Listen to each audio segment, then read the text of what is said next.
We are really excited to be in conversation and community with you. I've said this so many times. I'm such a fangirl, and so much of this class, the things that we're thinking about in terms of Black spatial practices, re-envisioning the Block, thinking through late stage racial capitalism in Harlem and how we might build towards sustainability, build toward wholeness, is rooted in the work that you do and the work of Black women theorists like Mabel Wilson and so many others, Catherine McKittrick. And so this is super exciting for us. And I think that, especially given where we are in the world, it requires this sort of transdisciplinary thinking and this sort of expansiveness to reimagine the discipline of architecture in a way that's that allows us to get in right relationship with this world. And so much of the work that you do helps us think through and make sense of what we're building towards. So thank you for being here with us. I'll read your bio and yeah, we can just kind of go from there. So Elleza Kelley is an assistant professor of English and African American Studies at Yale University. Kelley writes and teaches on a range of subjects, from Black aesthetics and Black geographies, archives, and historical fiction. Her current book project, Flight Lines, A Poetics of Black Space, charts the spatial history of Black resistance to racial enclosure in the United States through African American literature and visual art. Kelley's writing can be found in the Yale Review, the New Inquiry, Cabinet Magazine, Dean's Journal, and elsewhere.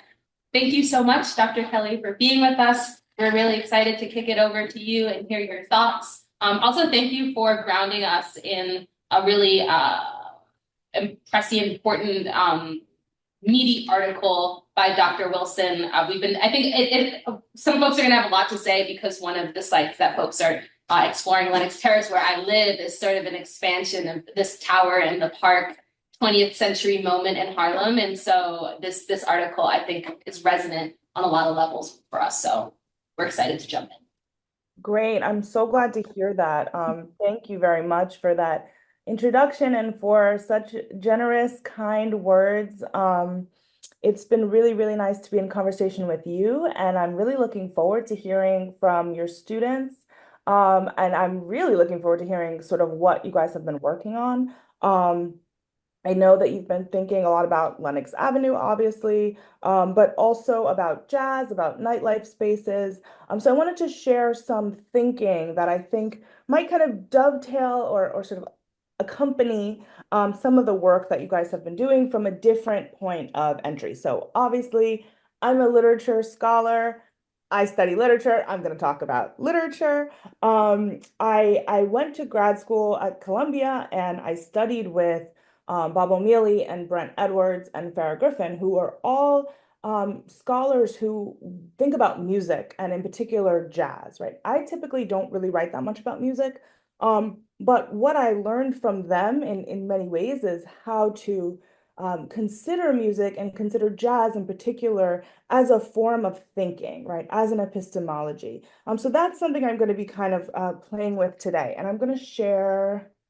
Okay, so I ask here perhaps a kind of deceptively simple question, which is, what is jazz space, or what is a jazz space? How would we represent it? How would we map it? How might we design with jazz space in mind? This is part of why I circulated the Mabel Wilson piece, is I think she's someone who's thinking, priming us to think about that. So I see this question as a provocation that seeks to go beyond matters of content, right? So spaces where jazz happens, where jazz is played, and looks toward matters of form and method, of spaces and spatial thinking that emerge from something we might call a jazz epistemology. So the reading that I circulated for today by Mabel, you may have read some of her other work in this class, I'm not sure, but it was meant to sort of prime you for thinking beyond the disciplinary enclosures of architecture, and to offer one way among many that scholars have been trying to sort of transgress those enclosures or sort of play with them, evade them, right? And then finally, to encourage you to be unruly in how you conceptualize architecture and design, which it seems like that's sort of what's been happening with this class in general, right? Is it's sort of an invitation to unruliness, right?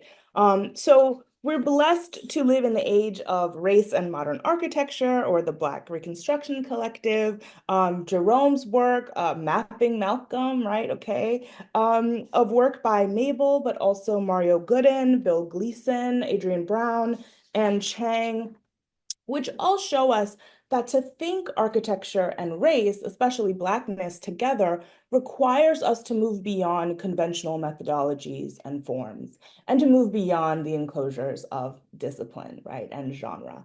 My work specifically is concerned with how literature and visual art index Black spatial thought, a tradition of theorizing, producing, and intervening with one's surroundings that is rooted in Black thought, Black politics, and Black history and culture, which in my mind has gone unrecognized and unrecorded in the formal archives of spatial, geographic, urban, and architectural production.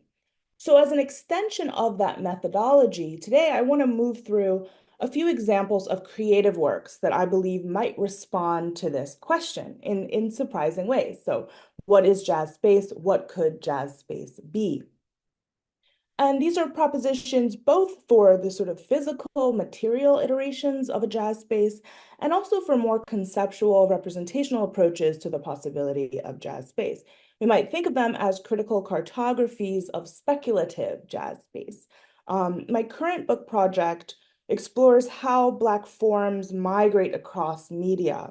And it argues that the preservation of these forms, what Fred Moten might call their topological nature, can tell us something about Black spatial thought and practice. That's one of its arguments. I have other arguments too. Um, but so while I'm interested in content and in location and in history, I'm particularly attuned in this project to the relationship between Black aesthetics and Black geographies. I use Black geographies actually more loosely, I think, than those working in the field called Black geography. So just the kind of methods note. While my book looks at the migration of form among space, literature, and visual art, we also see this migration of form between space and music all the time. So in his description of Dizzy Gillespie's Things to Come, Brent Hayes Edwards identifies how sound and jazz in particular could propose, quote, something like a meeting place. The piece, he writes, closes with a drawn-out dominant chord that dissolves into the discord of a street scene before the final cadence. For a few seconds, we're on some altered Champs-Élysées of the future. Trumpets dash by and cry out, hawking their wares. The percussion motors past, punctuated by the incensed honks of trombones. Suddenly, a saxophone wails a siren or screams across the sky overhead, a prognostication of the cityscape, a sound to come that could only be sought out in sound. He's such a beautiful writer too. So you can already hear this sense of a jazz epistemology, right, within his language. So here, the meeting place, right, what Edwards calls the meeting place, is not only a superimposed collage of samples, references, and undertones, a cacophony of clashing sounds, but a representation of actual space, right? A representation of the intersection of a street corner, right? Of cars and sirens, right? Birds in the sky, that sort of erupts from the two-dimensional plane of the map. Duke Ellington, too, was particularly interested in capturing the space of Harlem in his music, as we see here in a tone parallel to Harlem. I'll just play a couple seconds. The opening statement in Harlem is Hootie Williams, as he pronounces the word Harlem.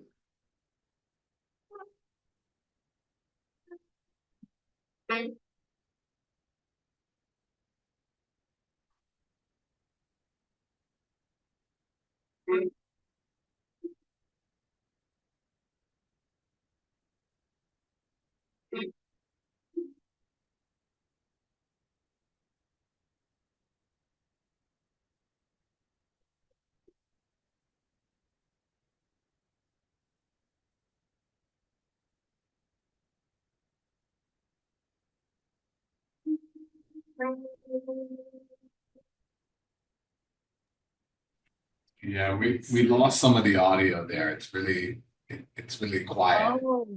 Okay. How can I fix that? Yeah, we might have a noise canceling setting on that's doing that. And if anything, you can just send us that clip and we can also always later so we don't have to figure out tech stuff in real time. Okay, great. I will send you the links to all of this.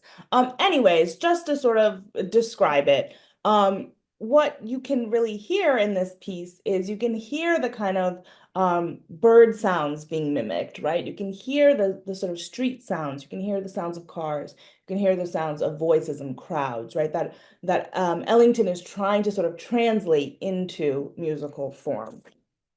Ellington also tried to sonically replicate specific architectural forms, as we see in his 1940 composition, Harlem Air Shaft. You're architects, so you probably know what an air shaft is, but this is an air shaft. They're basically, right, these hollow shafts that were created in the interior of high density apartment buildings to ensure that those buildings would meet health and safety standards by allowing a certain amount of air and light to reach apartments that didn't have access to exterior windows. And you can see it creates this kind of hollow core where you can hear and see into other people's apartments. I used to live in an apartment that looked into an air shaft with my mother on 135th Street. So these are really common. They still exist. A lot of people in Harlem live in these old tenement buildings that were designed in this way. So Harlem Air Shaft, the song, was inspired by this, I hesitate to call it an architectural feature. It's more of an architectural solution or byproduct or kind of, um, um, um, practical, practical solution. Okay, and here's another image called Harlem Air Shaft, actually, also from 1940. By Aaron Siskin. And I'm actually not sure if this is related in any way to the song, but I would be curious to find out. So this is the architectural byproduct that inspires the song Harlem Air Shaft. In a 1944 New Yorker article, Ellington says this about the song. You get the full essence of Harlem in an air shaft. You hear fights, you smell dinner, you hear people making love. You hear intimate gossip floating down, you hear the radio. An air shaft is one great loudspeaker. You hear people praying, fighting, and snoring. Ellington saw the cacophony of the air shaft as a symphony, a radio, a sonic archive of life being lived in close quarters. The air shaft itself became a collective instrument. Its animation by Black life made it a jazz architecture. And he used those patterns and sounds to build the structure for the song. Again, here's a video, but I will send you. I will send you the link so that you can actually hear it. Okay. The air shaft is one example of many urban, quote unquote, dead zones, unrentable, unusable spaces that are brought to life through the ingenuity of Black communities making do with the architectures into which we're pressed. I like to think of Ellington's perception of the air shaft as something similar to what Fred Moten has said of the artist Charles Gaines. Quote, he turns negative space into affirmative space. So not only might a Black epistemology of space be one that sees affirmation and creative possibility in the places that we have taught are negative, dead, uninhabitable, but jazz too is an art that makes music from negative space. From caesuras, from gaps, it treats the pause or the break as a musical note. So this is one conception of jazz space. I also want to suggest that jazz space or the representation of jazz space does not only happen in music, but also in poems, in novels, in works of art, the kind of mediums that I'm usually thinking about, writing about. Not only in works that describe jazz or the jazz age, right, or jazz musicians, or where jazz is the content, but also works that utilize the formal elements of jazz to capture the particularities of space and place and how they are experienced. So especially the work of Toni Morrison, Langston Hughes, Amiri Baraka, and others, and I'll talk a little bit about Morrison and Hughes today.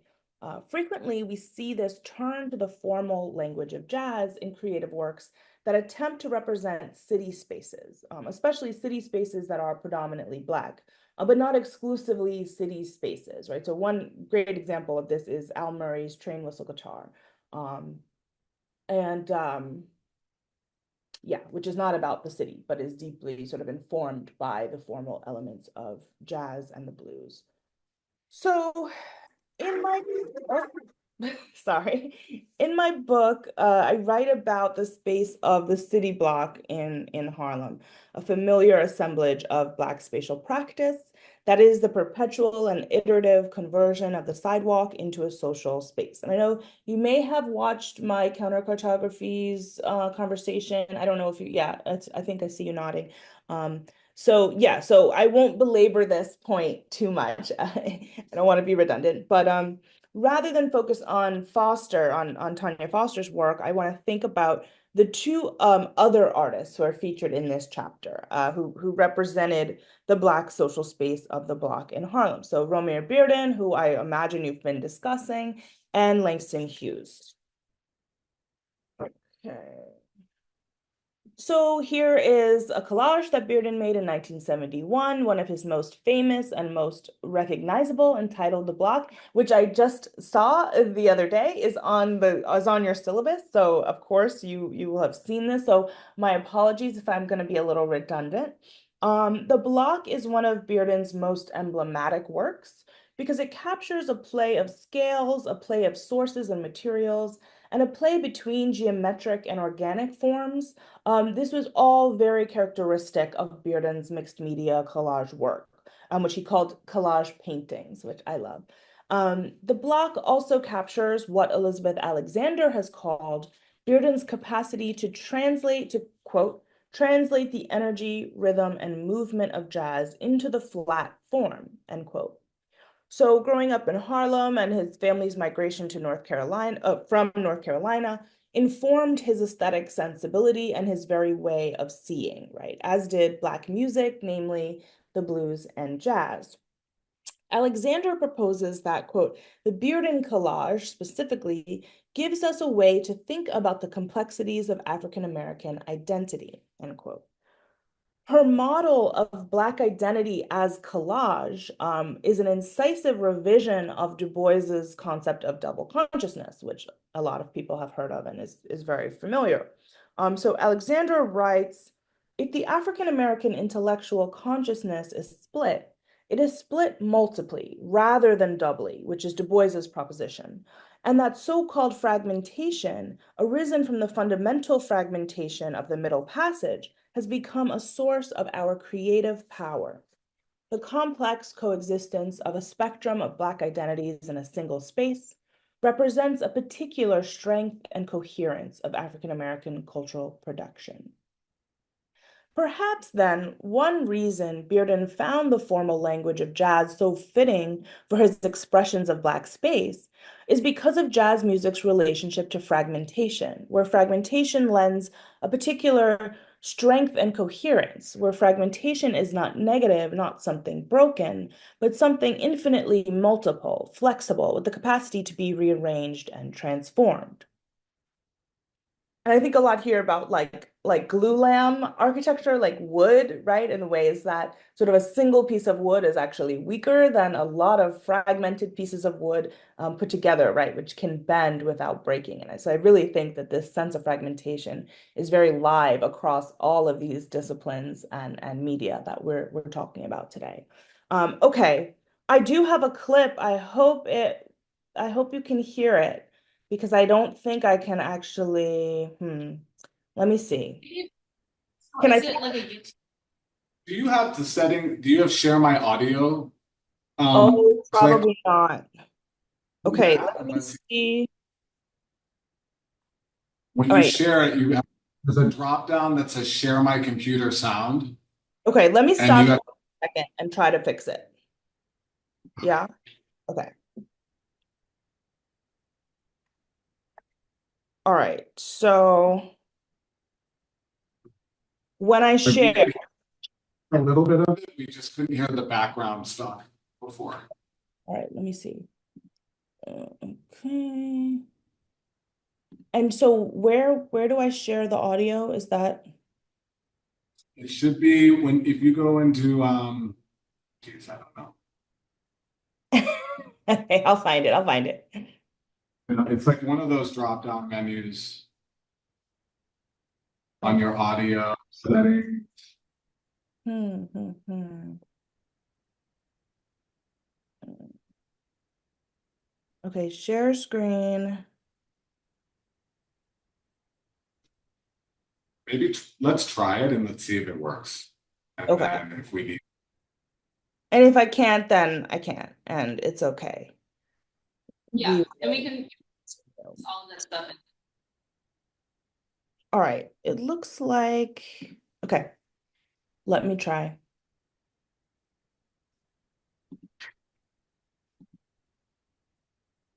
Oh, maybe advanced. Oh, computer audio? yeah, do share. Does it say share my computer audio under share screen? Yeah, it says share sound, so And you have that clicked? share. Oh, here. Yeah. Okay, let's try it. All right, let's try it. Let's try. Okay.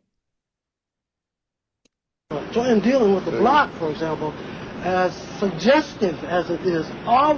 Can you hear that? Yes.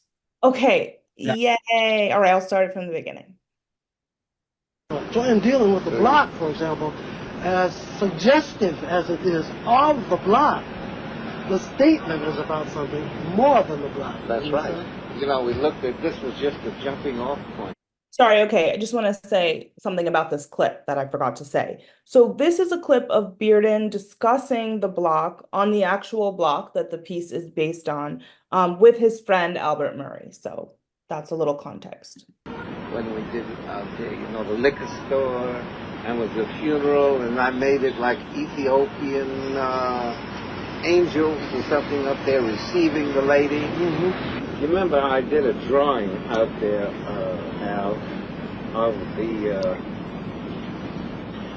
but just something like this was enough to get me started, you know, on what I later did. You know, the funeral parlor right there, there was a funeral going on at that time. I guess the guy's very busy. And then I imagined, let's say there was a family eating, a little boy up there, and I put the big electric light bulb, and the other figures in sitting around eating, and then we went inside of the building. A lot of people think that you see that and then you have the painting in mind, but you actually build the painting by taking the options as they open up, as you play with, as you improvise. It's an improvised painting. That's exactly. Just this little note was enough.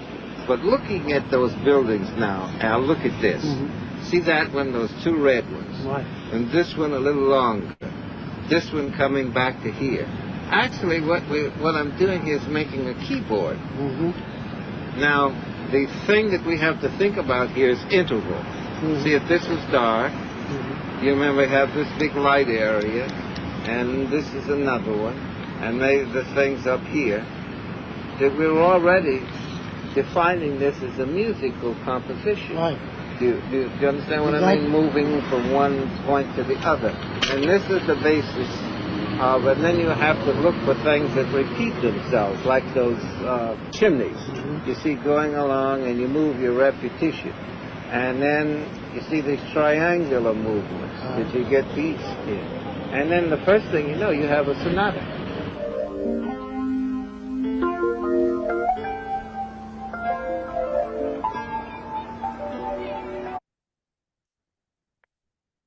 Okay, so Bearden is using this language of composition, of musical composition, right? Not necessarily visual art composition or collage, right?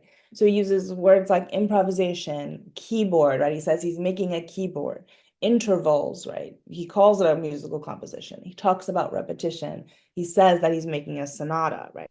So this language, for me, demonstrates how Bearden explicitly sees jazz form and musical form in general as a mode of representing the space of the city block.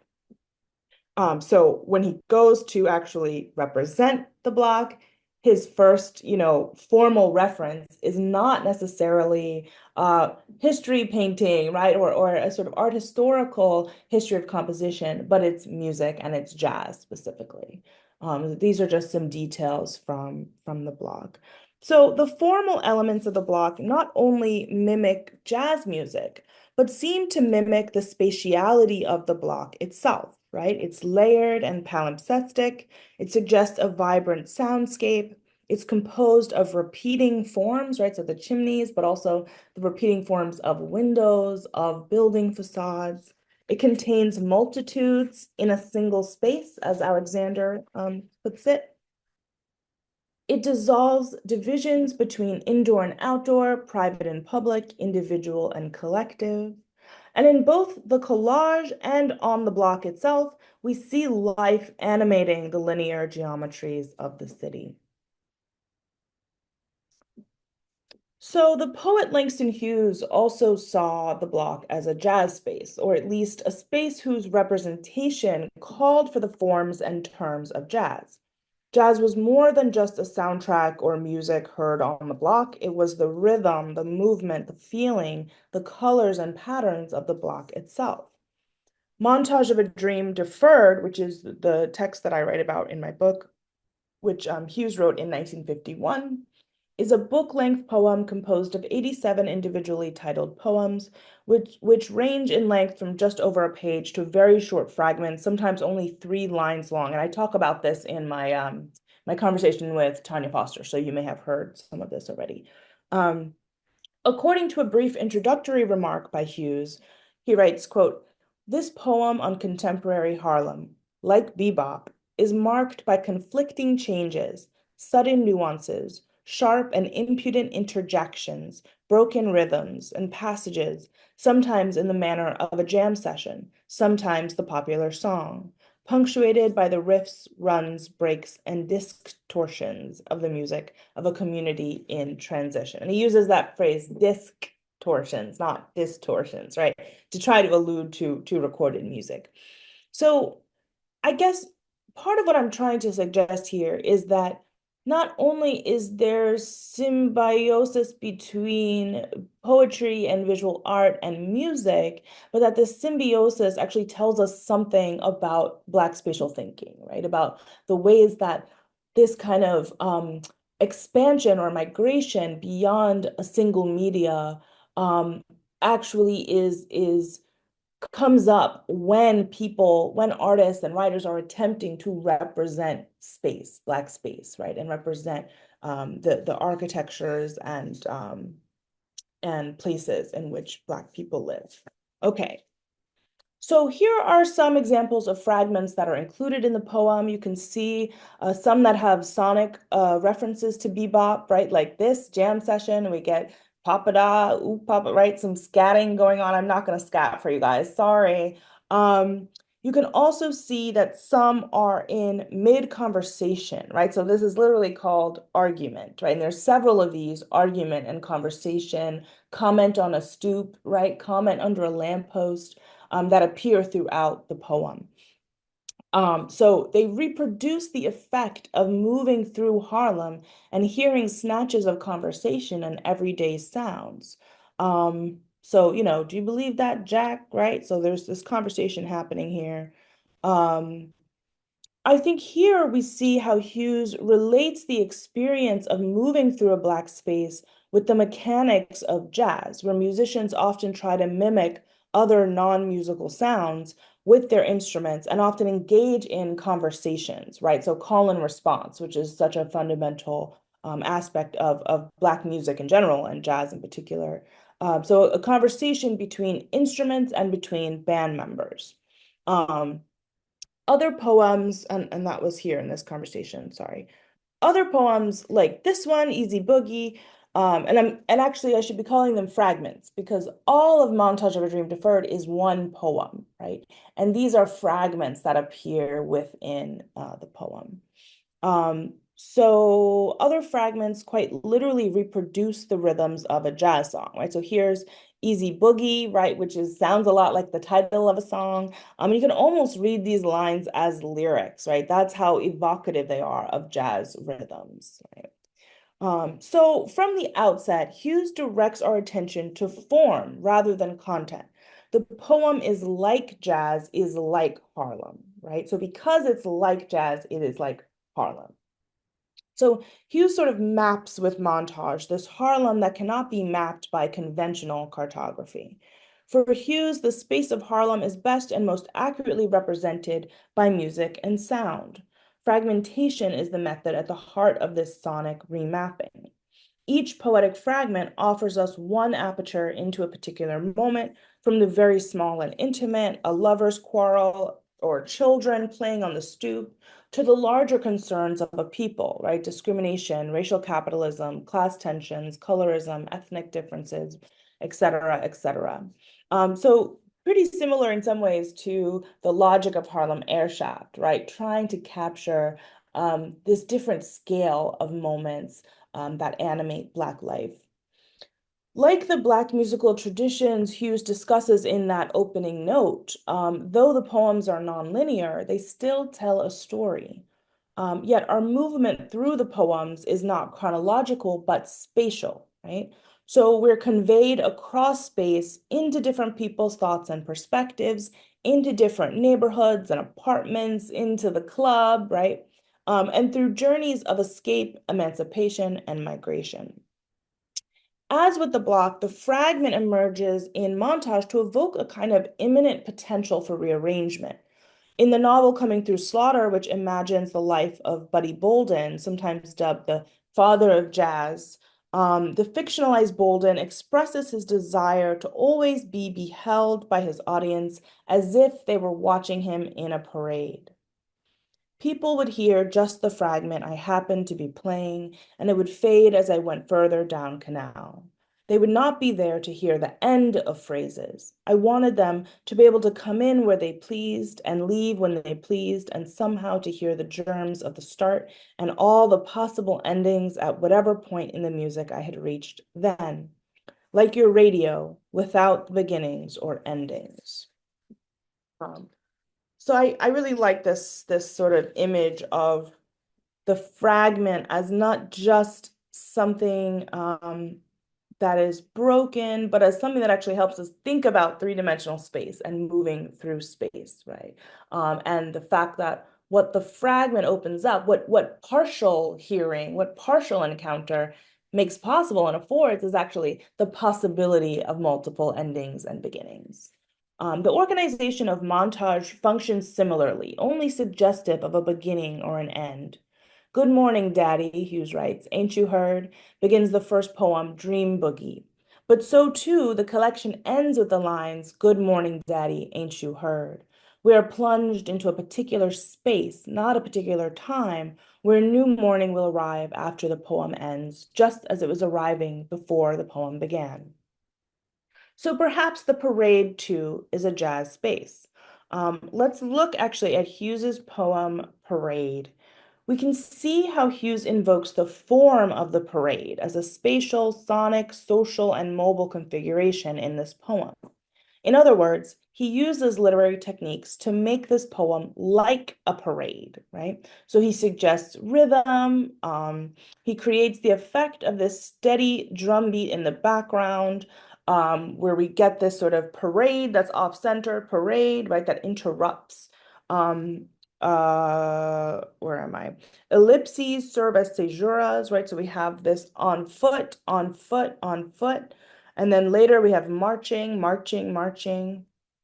In her 1992 novel Jazz, which I'll discuss in a second, Toni Morrison, similarly recreates the soundscape of the 1917 silent protest parade through repetitive invocations of drum beats that intrude upon the narration over the course of several pages, right?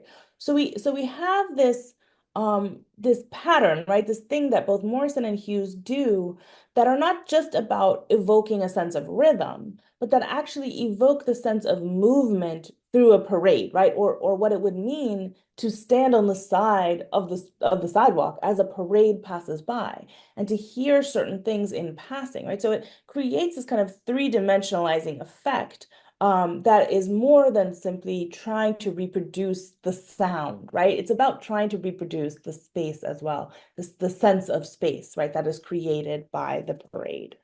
Okay. So given their shape, form, arrangement, and the type of sociality they both capture and model, we might imagine our movement through the fragments of montage as if in a parade, catching glimpses and flashes of Harlem blocks as we pass by, catching the middle of the action or the conversation with no beginning and no end. Hughes gives us snatches of conversation, slivers of life that was happening before we arrived and will continue after we leave. In 1995, a picture book adaptation of the block was published, which featured images from Bearden's collage alongside poems by Hughes. And it's no surprise that over half of these poems end up coming from Montage of a Dream Deferred. By pairing the poems with these images, the picture book makes visible the sort of syncopational resonance between the collage fragments and the poems. So their shape, their arrangement on the page, and their evocation of jazz and blues rhythms. Okay, finally, I want to move from the block to another social space that I talk about in my book, that is the rooftop. Morrison offers a rooftop as a potential jazz space, a space where jazz is literally made, but also as a space that, when activated by social life, formally and architecturally resembles jazz. Improvisatory, syncopated, full of repetition and deviance within repetition, the simultaneity of isolation and collectivity, a sense of escape, a sense of misuse, of reinterpretation, reconfiguration, reimagining and rearranging the given architecture, the given plan, right, urban or otherwise, to create something new, to find some new use for the excess and neglected spaces of modernity. Early in the novel, Morrison tells us that jazz was played by, quote, men in shirt sleeves who, quote, propped themselves in window frames or clustered on rooftops, in alleyways, on stoops, and in the apartments of relatives. From the very beginning, jazz is something that happens in the cracks and crevices of the city. Later, we get this extended passage. Young men on the rooftops changed their tune, spit and fiddled with the mouthpiece for a while, and when they put it back in and blew out their cheeks, it was just like the light of that day, pure and steady and kind of kind. You would have thought everything had been forgiven the way they played. On the rooftops, some on 254 where there is no protective railing, another at 131, one with the apple green water tank and somebody right next to it, 133, where lard cans of tomato plants are kept and a pallet for sleeping at night, to find coolness and a way to avoid mosquitoes unable to fly that high up or unwilling to leave the tender neck meat near the street lamps. So from Lenox to St. Nicholas, I almost said St. Nick, from Lenox to St. Nicholas and across 135th Street, Lexington, from Convent to 8th, I could hear the men playing out their maple sugar hearts. So these numbers, of course, are building numbers, and these streets, of course, are streets all over Harlem. So from this passage, Morrison not only tells us that the rooftop was a place where jazz was played, an improvisatory makeshift juke, but also that the rooftops comprise a partially hidden network of social space in the sky, where tomato plants are grown, where people sleep, where people dream and imagine things they've never seen or known. Jazz produces such an alternative map of the city, a map of alleyways, stoops, window frames, and rooftops. And their repetition throughout the city, their makeshift improvisatory usage, follows and resembles the forms of jazz. Okay, I'm going to play one last clip to wrap up. I'm going to end with Sun Ra, who performed on the rooftop in A Joyful Noise, ostensibly because it brought him and the orchestra closer to space, outer space in this case. Okay, let's watch.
A lot of people have tried to contain. For Sun Ra, perhaps a jazz space is intergalactic, is the places and points of connection where other worlds and universes make contact with ours.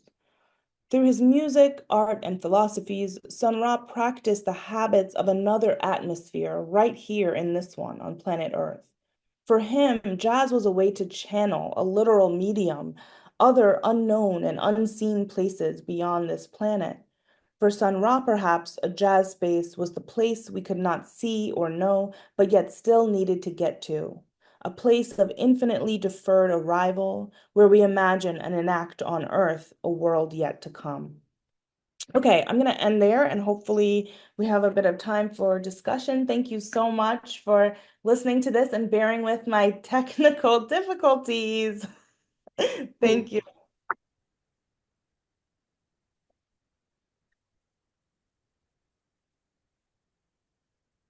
So I know we're a bit tight on time. You have to jump at 3.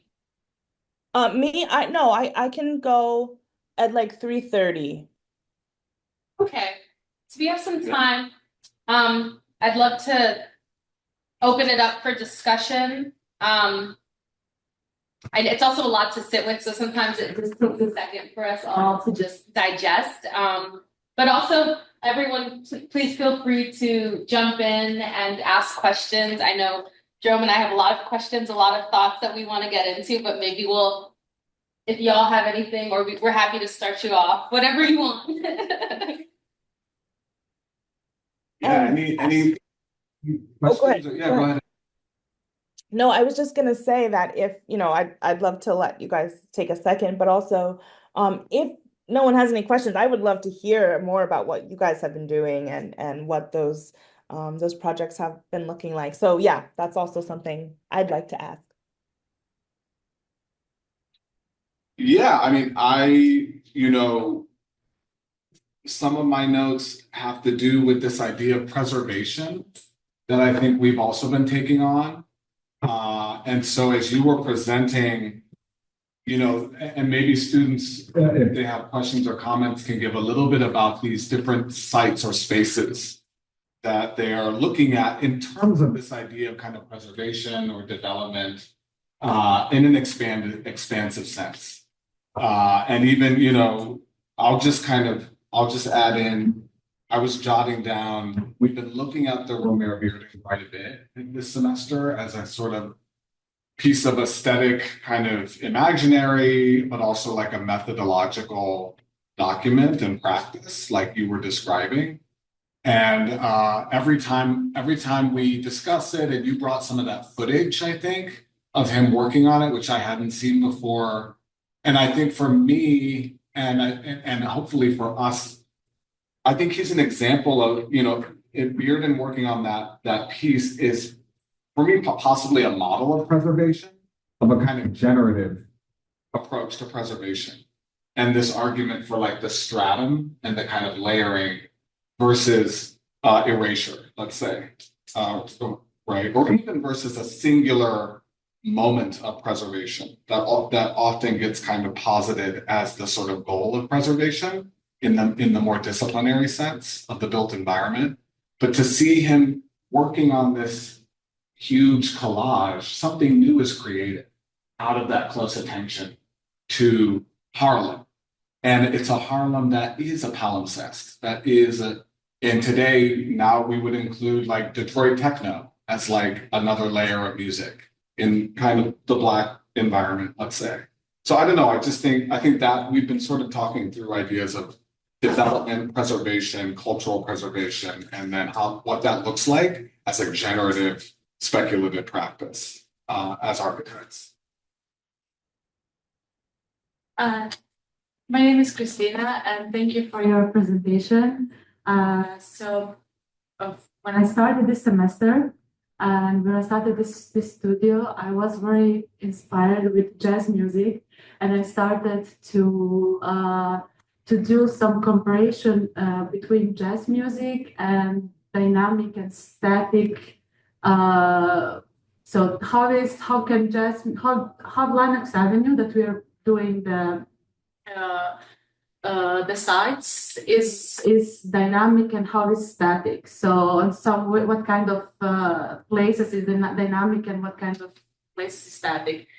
So and on my research, I saw an interview with Frank Gehry, an architect, and he said, I'm gonna read his quote, you don't know where you are going when you start. And he compared that with the jazz music. It's like always like on my mind. It's like with the fluid forms and all that. It's like when you draft, it's like you never know where you're going, where it will take you. So yeah, it's and the way he says that he play intuitive architecture with his forms. So yeah, that's what I wanted to say. And to thank you for this presentation. I really liked it.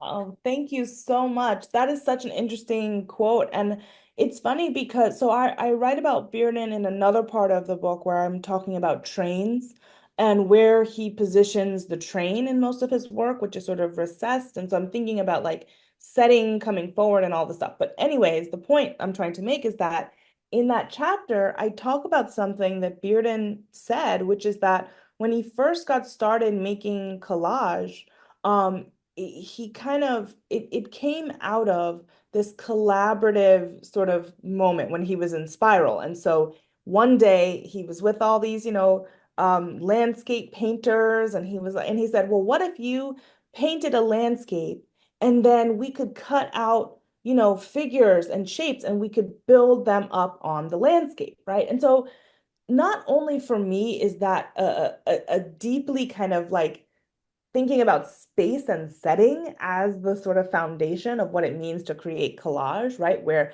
you actually create a space first and then you populate it with objects and people.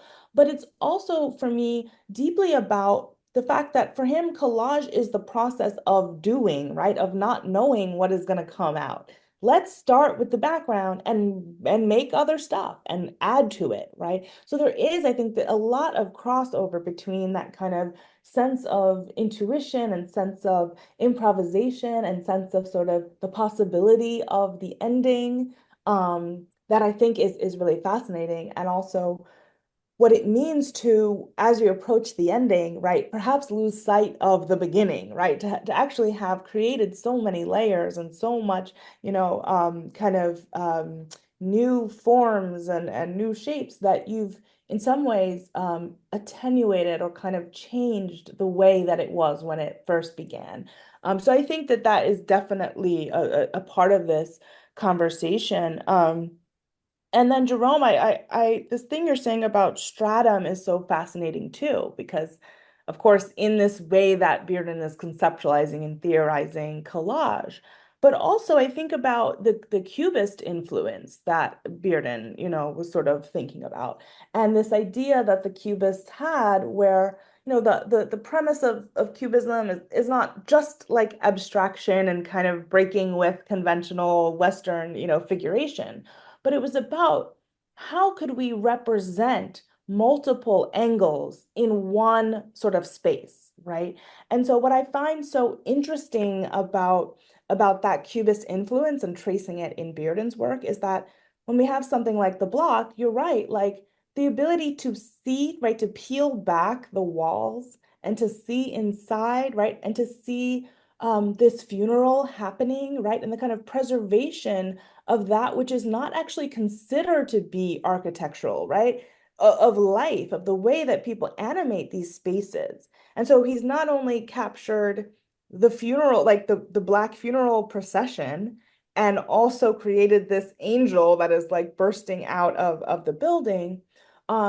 He's also kind of in some ways preserving the multiple times and events, right? And sort of other kinds of spatial and temporal nodes, right, that exist on the block, maybe not at one time, right? But you get this cubist effect of seeing past and future, right? Seeing inside the building and outside the building, seeing perhaps people who no longer live there on the block, right? Seeing two children in motion. So I think that was a really important idea for Bearden, was that layering, being able to peel away those layers, right, became a mode of preservation that was expansive, right, that would also preserve that which was ephemeral, right, that which was past, that which was yet to come.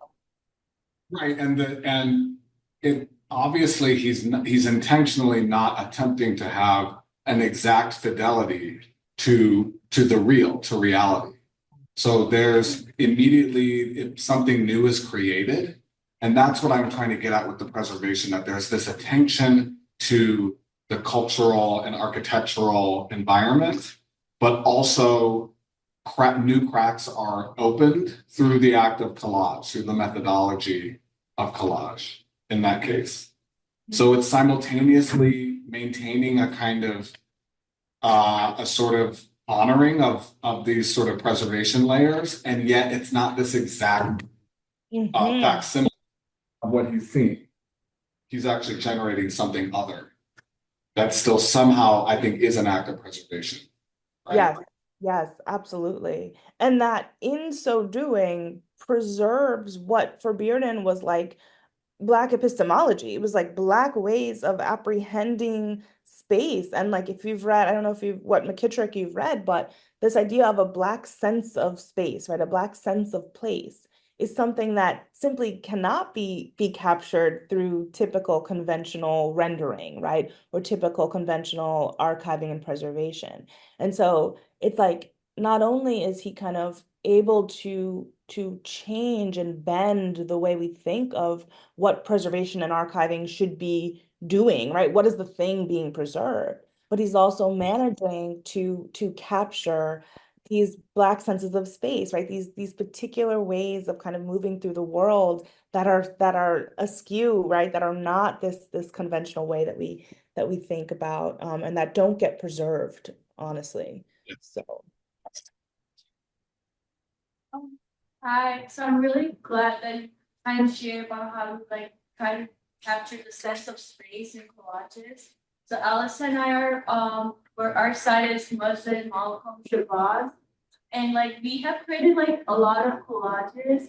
And I feel like sometimes collages like people get the idea just like combining a bunch of pictures together. But seeing the collage off the street, like you have showed in your presentation, it really helps us like, oh, like maybe we can do something that enhances like texture to people, like when you're showing a whole street collage. It doesn't have to be about building.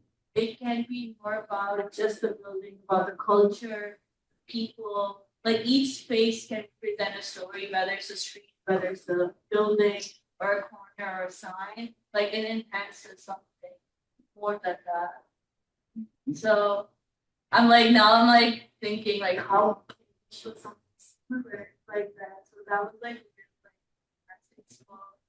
for feature final. Did you I hear her? didn't hear the very last thing that you said. Can you repeat it, Drum? Because I think it's something about the distance. Yeah, I think she was just saying it's a great inspo as they start to prepare their kind of final renderings to sort of kind of re-engage what it means to render through collage. Yeah. Yes, absolutely. Thank you so much. I'm glad that it was helpful to you. And I'm glad that you've been making collages. I love that. I have a question and a thought. Firstly, thank you so much for this wonderful meditation. We have a lot to chew on.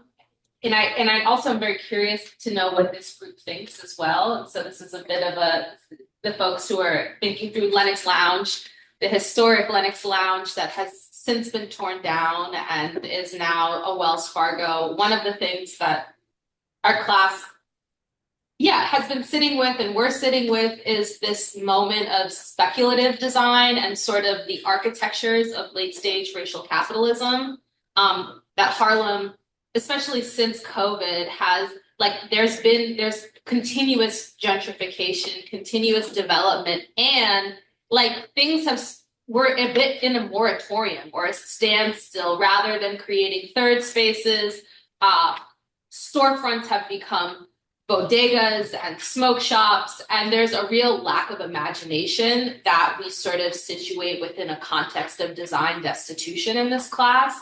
And what a shame that Lenox Lounge, a place that, was a site of jazz, a site of rest, a lounge, a historic site, has now become this building, which is also the Wells Fargo building. It's a really interesting architectural moment for us because it's not even complete because it's only supposed to last 10, 20, maybe 30 years. And it's also the first publicly traded physical site in New York City. So it was a bit of a financial experiment, if you will. There were some less than 9,000 shares, but of course, Harlem residents, this local city official, or not city officials, but local folks, a part of community boards, no one knew because it wasn't meant, to be profitable for actual Harlem residents. This is just, some random potential investment. And once people get a return on their investment, they'll sell the land and build something more permanent.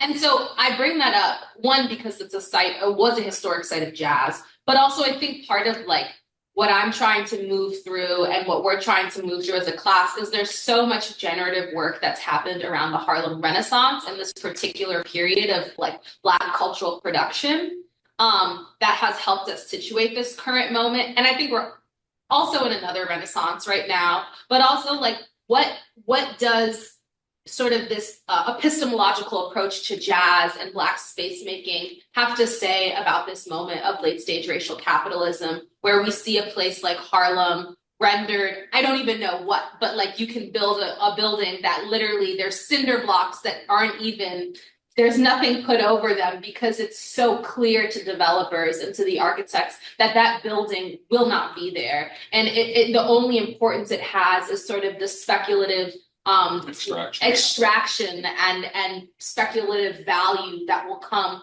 once more Black folks move out and white folks move in. And so I'm trying to make sense of how we might employ this way of thinking, this sort of fragmentation, this jazz epistemology to this type of hyper-capitalism that we see really just destroying Harlem. Yeah, I mean, that is the question, right? I think it's interesting because gentrification has gotten really bad, but this kind of white incursion and extraction was always happening, right? It was happening during the Harlem Renaissance. White people coming up to the Cotton Club. Only white people could go to the Cotton Club, right?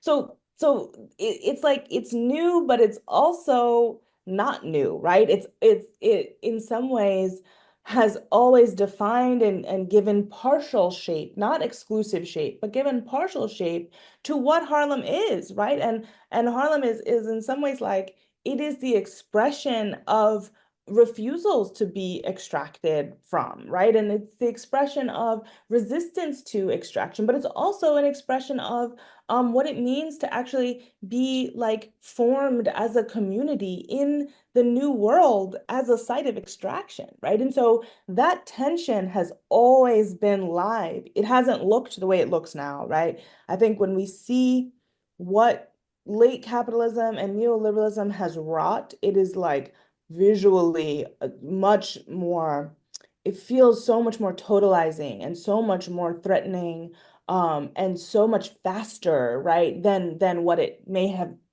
been in the past. But this is also the story of New York, of Seneca Village, right? Of sort of Black kind of dispossession, extraction, movement, displacement, the displacement and extraction, and murder of Indigenous people, right? So this is in some ways like, it's important, I think, or let me reframe that. I think an epistemology like this, a jazz epistemology, can in part help us to actually place this moment in a longer historical continuum, right? Because it helps us think about how that parade, right? That way that we think about something as being just a particular moment, a particular fragment, right? But something that actually Black people have been making with fragments since we got here, right? And so this practice, as being a practice that is topological, a practice that is preserved, a practice that continues and continues and continues. But the story of displacement, I mean, when I was a kid, even before, like when my parents were kids, both my parents are from New York. My dad grew up on 156th Street in Harlem, in Washington Heights, right? Even then, there was this sense that eventually Harlem will, right? Harlem will become this, Harlem will become that, Harlem won't exist, right? Harlem will cease to exist. Harlem is nowhere, right? This is kind of like a discourse that has always been there, and yet we are still there, like it doesn't negate the loss and the incursion, but the loss and the incursion have always coexisted with the insistence on staying and the insistence on making something with that fragmentation and with that extraction. So I mean, that's not a real answer. It's more of a reframing of kind of like how we think about gentrification. Do we think about it as a new thing that's coming out of late capitalism, or do we think about it as the fundamental operation of racial capitalism, which begins in, like feudal England, right? Do we think about it as this longer term project of enclosure and dispossession, right? And sort of the ongoing extraction and exploitation that fuels capitalism as a project. And so, yeah, what can we do about it? I don't know, right? I think that we can learn from the past, right? We can think about what it means to organize with communities of tenant organizers, right? To learn from people who are in public housing organizing, right? To kind of reframe where we see our solidarity. Do we see our solidarity with the institution that is also the real estate, driving settlement across Harlem, whether that is City College, whether that is Columbia, whether that is NYU, right? Or do we see ourselves in cahoots with, people who are fighting to keep their homes, to not be receiving vouchers and getting pushed to Yonkers and getting, right? So I think part of it is like, where do we put our energy, and who do we identify with, right? And I think something like a jazz epistemology that preserves solidarity and relation against the kind of separationist, right, like drives of racial capitalism is one way to kind of like remember to whom we wish to be affiliated in this fight against capitalism.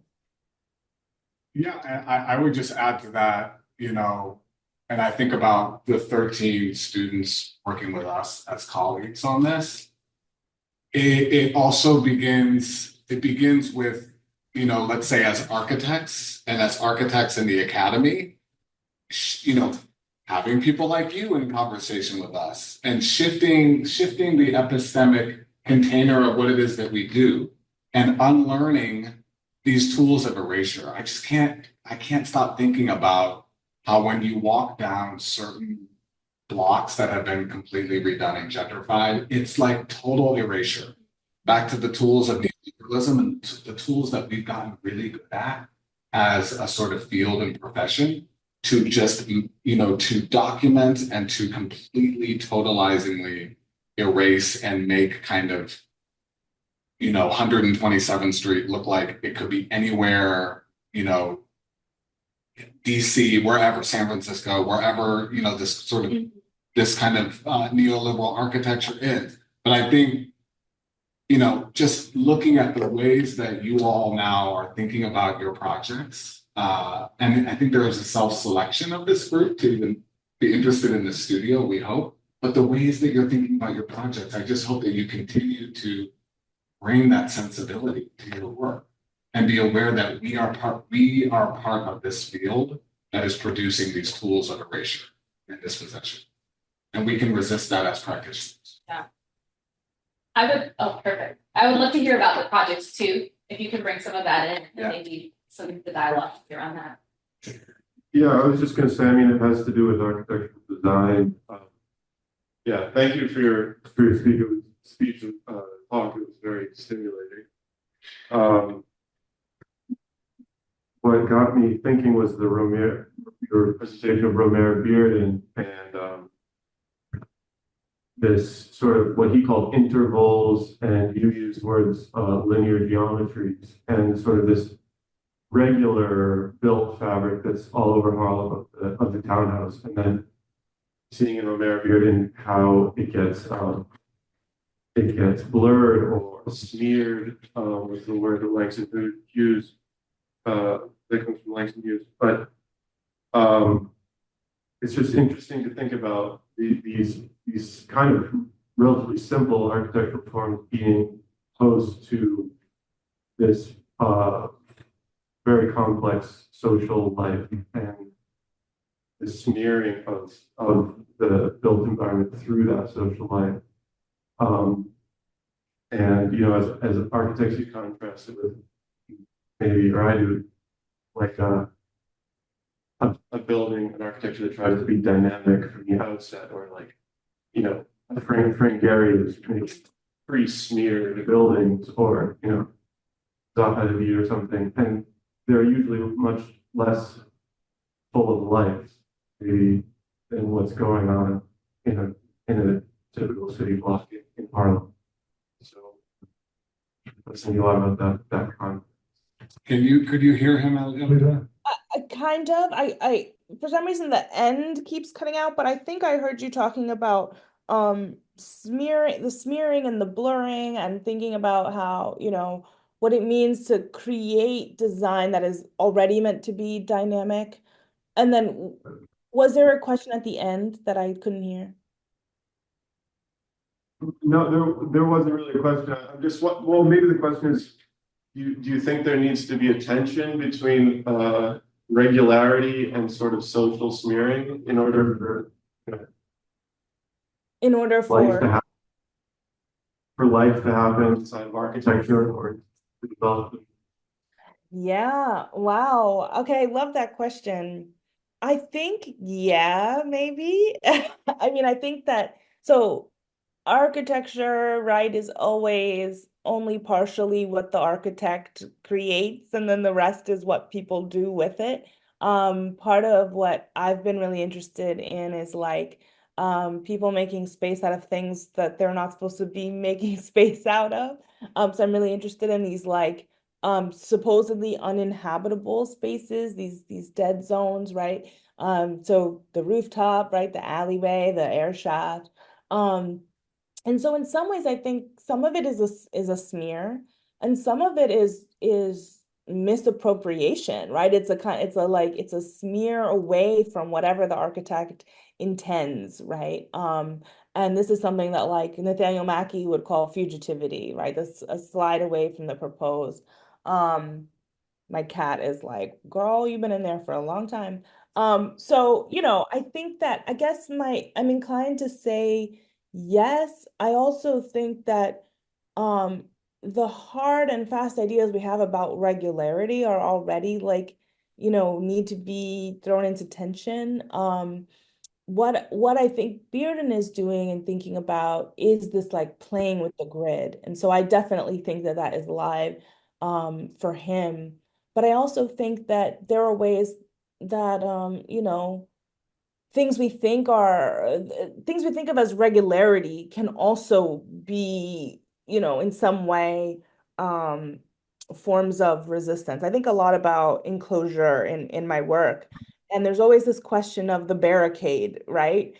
So the barricade is not a part of enclosure as a process, right? Of privatizing land, of closing it off, of displacing people, of dispossession and the creation of property, right? But a barricade is still functionally a type of enclosure, right? It creates a type of enclosure.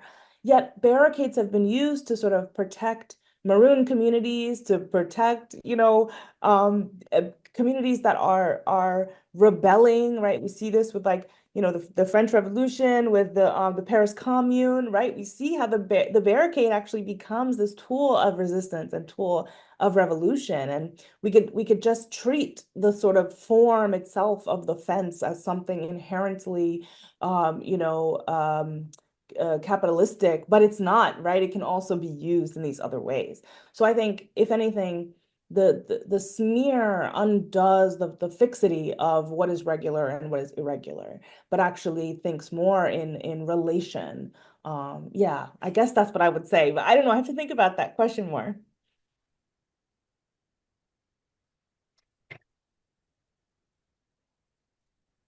Any other I hope thoughts? I understood that question. I'm not sure. I hope I did a good job.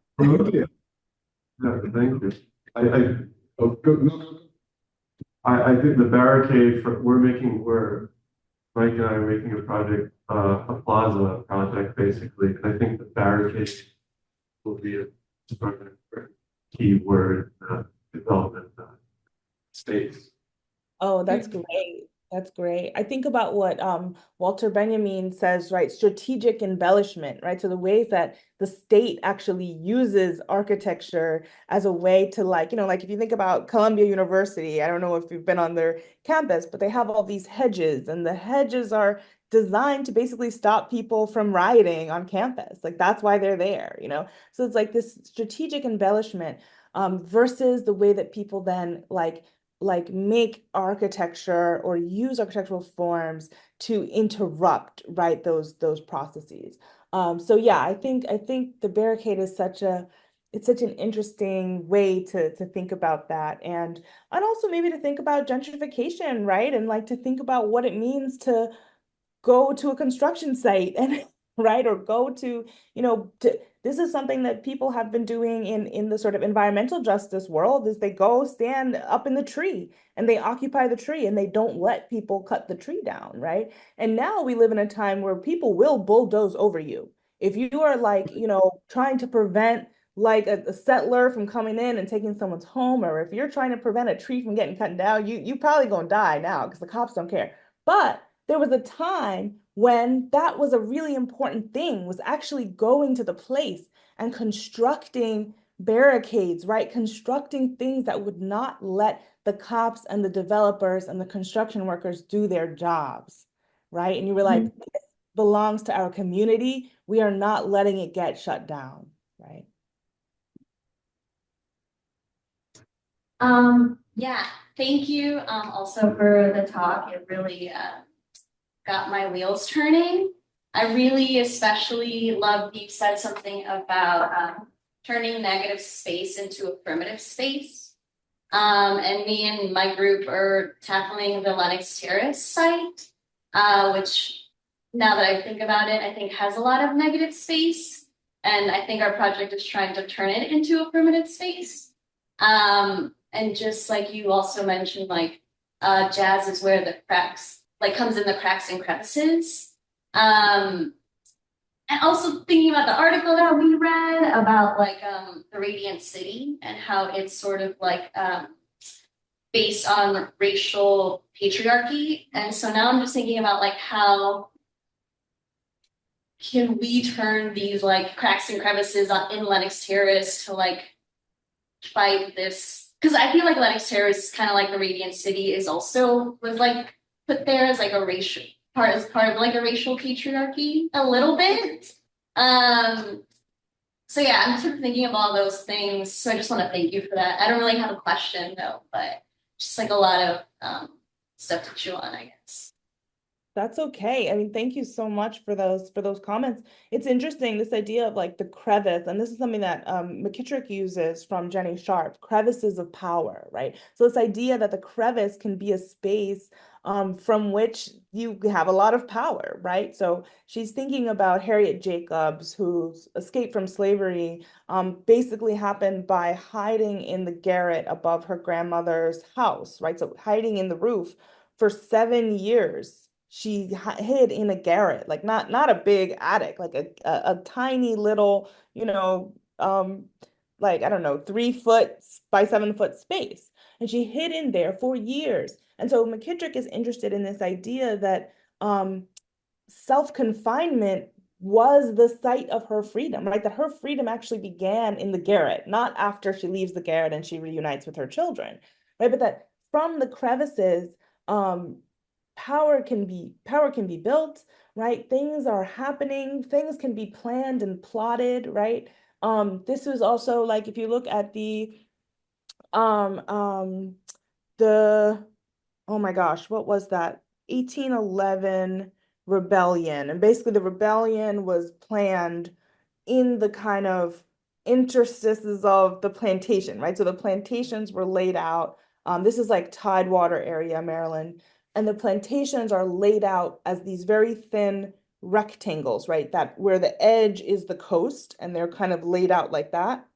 And so this rebellion gets planned in the back, right? Where all of these plantations are kind of touching each other and outside of the purview of the big house, right? So there's actually a really long history of thinking about the crevice and the crack as this space of potential rebellion, right? This space of potential plotting, this space of planning, right? Of resistance.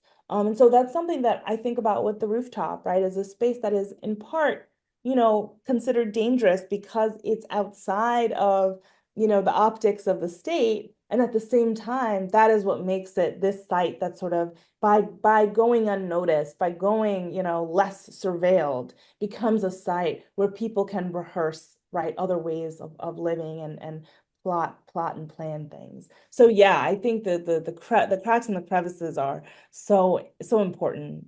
Yeah. Also like that, the darkness of the crack as the sort of anti-radiant. If like the radiant city is this modern city like New York, where there is actually a design refusal of any dark space. Everything is exposed, everything is surveillable and kind of frontal. Like where the cracks for us to exist, right? Yeah, so Simone Brown writes really beautifully about illumination, right? So she's writing after Foucault, who's talking about how illumination is this like carceral method, right? Where you go into the interrogation room and you're lit up, right? And this is a way of basically, that this is a part of panoptic control, right? Is the ability to see people and to illuminate them, right? And so Simone Brown has this really interesting reading that she does of lantern laws, which are this colonial law in New York where Black and Native people had to walk around with a lantern after dark so that they could be seen, right? So that you could see that they're not a threat, right? Because of crazy racism, but also, right, this idea that to be forcibly illuminated was a way to control bodies of color, right? And so you have this real tension between the radiance that we are meant to think because of Enlightenment knowledge is this, the radiance and good and light and literally enlightenment, right? And then the dark is this actual space of subterfuge, right? That wherein people have to be forcibly illuminated, right? And this is also something that we see with like Bill de Blasio's I can never say that word, omnipresent, whatever, where basically cops are shining floodlights like into the projects all night, 24 hours. They're shining floodlights onto, they did this on 114th Street, 116th Street when they were trying to force people out and give people vouchers and get them to move so that they could redevelop these spaces, right? They would shine floodlights into people's homes all 24 hours. Like, could you imagine trying to sleep with a floodlight shining into your window, right? So this idea of illumination and light and radiance is like, has a really like fucked up history for Black communities, right? So yeah, yes, Jerome. I want to be mindful of your time. We're about to hit 3:30, but I mean, this conversation could go on, but I think what I'm really sitting with and what you're offering is that the way, and it's hard, right? Like, it's also interesting, we have no Black students in this class, and we're only talking about Blackness, but I think that's cool and it's important because, you know, y'all are the people who are gonna be building, and so, yes, we have to all know this. But I think, yeah, that for a place like Harlem, the sort of traditional vernacular of architecture, of knowing and building space simply does not apply to this neighborhood. It does not apply to Black life. And that jazz isn't just listening to music or going into a space and hearing a trumpet, but it's a way of being, and that an epistemology is a way of knowing and being in this world. And so I think that especially like now we have reached dystopia, it is upon us, and like, you know, whatever is about to happen is about to happen. I think what's so interesting about Harlem as a literal space, but also a site of investigation, is that there are gonna be more Harlems, if you will. Like the sort of hyper-policing, the floodlights outside of 114th Street, 135th Street, because they don't know how to deal with the, you know, all of the folks who are, you know, just have lived on the street because that's what the state has, you know, created, these conditions. It's going to happen in a lot of other places too. Now that Trump like is going to do whatever or break down whatever, and, you know, and it's already happened, not under Trump, but it's going to be like the force with which we see our communities be broken it's going to be unimaginable. And I think in a sense, Harlem is foreshadowing so much of what this country will become. And so the capacity to think through, build a new vernacular that allows us to not even reimagine, but build forward and situate the sort of destitution that we're experiencing is so key. And I think more architects need to like chew on this type of stuff, and that what we're studying in Harlem, one day you're going to be like, oh man, this is not just Harlem now. Like, this is all the places, or what's happening on 42nd Street, Times Square, or 34th Street, you know, it's the same thing. It's the same context. Or in other countries, if you go back home, you know, to Portugal, it's going to be in other places too. And so I think I just want to leave on that note of gratitude and like the insistence that the sort of vernacular, like Black vernaculars, Black ways of hearing, knowing, being, sensing life on the block, in ourselves, in our communities, is so applicable to so much more than just Black life. And when we attend to Black life, we are attending to all life. And so thank you a million times over. We're gonna be at some point, all of the projects that folks are working on will be online, so we'll be excited to share them with you, and hopefully the beginning of more dialogue, more discussion, more engagement. If you can come on December 12th to our presentations, we'll send you an invite. Please send me an invite. I would love to come. Thank you so much. This was amazing. I loved hearing from everybody. And I hope, you know, I'm sorry I didn't come in person. I feel like that would have been better, but I had a wonderful time. So thank you so much. And I'm just really excited to see what you guys are putting together. So thank you.